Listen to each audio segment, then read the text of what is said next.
Tänään tulin tutustumaan tuohon Haapamäen näkötorniin, mikä on tuolla taustalla. En ole täällä koskaan käynyt, joten piti käyttää vähän karttaa apuna, että löystää.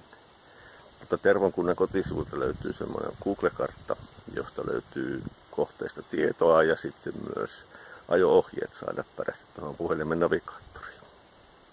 Lähdetään katsomaan. Niin. Tää ainakaan huojujuikkaa.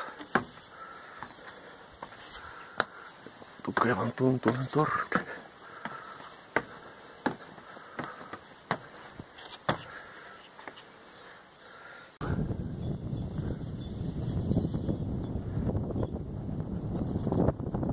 Puilla tuo ei tasalla olla ja vähän yli. Luin jostain, että Puijotornikin näkyy tällä asti. Epäilisin, että se on jossain tuolla suunnalla. Jos ei minun suuntavasti nyt ihan kauheasti heitä. Vieläpä näkyisi oleva Iisvesi tuo. Ja tuolla kaukana jossain on Suonenjoki sitten. Tuolla on vähän korkean paikan kammo. Pikkusen on täällä reunoilla varsinkin vähän hirvittää tää alaspäin kattominen. Jahas, lähdetään sitten alaspäin.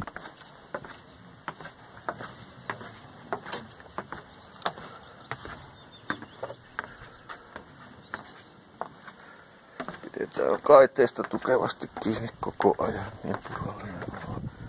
Eikä vilkuilla tuota väleistä yhtään alaspäin.